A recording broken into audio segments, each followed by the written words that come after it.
தீபாவளி பொங்கலானா பொதுவாக எந்த விஷயம் அதிகமாக சேல்ஸ் ஆகுதோ இல்லையோ இந்த விஷயம் அதிகமாக சேல் ஆகுங்க. ஏன் மறுநாள் நியூஸில் இவ்வளோ கோடி போச்சு அவ்வளோ கோடி போச்சுன்னு சொல்லிட்டு ரொம்ப பரபரப்பாக பேசுகிற ஒரே விஷயம் பார்த்தீங்கன்னாக்கா சரக்கு. இந்த சரக்குக்கு இப்போ நிறைய பேர் அடிக்ட் ஆகிட்டாங்க. இந்த சரக்கை யார் கண்டுபிடிச்சது, எப்போ இந்த சரக்கை முதல்ல வெளியே வந்துச்சுன்னு யாருக்காச்சும் தெரியுமா? ஏன் சரக்கு அடிக்கிற உங்களுக்கு தெரியுமா? தெரியலனா இந்த வீடியோ பார்த்து தெரிஞ்சுக்கோங்க. இந்த சரக்குக்கு யார் கண்டுபிடிச்சதெல்லாம் தெரியலங்க. ஆனால் வந்துட்டு பார்த்தீங்கன்னாக்கா ஆரம்ப காலத்தை எகிப்து நகரத்தில் வந்துட்டு பார்த்தீங்கன்னா 7000 BCயில் வந்துட்டு இந்த சரக்கு வந்துட்டு உருவாச்சுன்னு சொல்கிறாங்க. அதேமாதிரி சைனாவில் வந்துட்டு மதுபானமாக வந்துட்டு உருவாச்சுன்னு சொல்கிறாங்க. இந்தியாவில் இது எப்போ வந்துச்சு பார்த்தீங்கன்னா 3000 2000 கிமுவில் வந்துச்சு. அரிசியிலிருந்து வடிகட்டுற தண்ணியிலிருந்து தாங்க மதுபானம் ரெடி பண்ணியிருக்காங்க இந்தியாவில் ஃபஸ்ட்டு.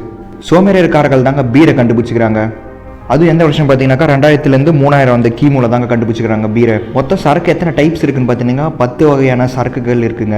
அதிகமாக அடிக்கிற எந்தெந்த ஊர்னு பார்த்தீங்கன்னாக்கா மோல்டோவா, சாக், ஹங்கேரியா, இந்த 3 ஊர் தாங்க ஃபர்ஸ்ட்ல இருக்கு. ஓகே ஃப்ரெண்ட்ஸ், இந்த வீடியோ பிடிச்சிருந்துச்சுன்னா லைக் பண்ணுங்க, ஷேர் பண்ணுங்க, கமெண்ட் பண்ணுங்க, மறக்காம நம்ம சேனலை சப்ஸ்கிரைப் பண்ணுங்க.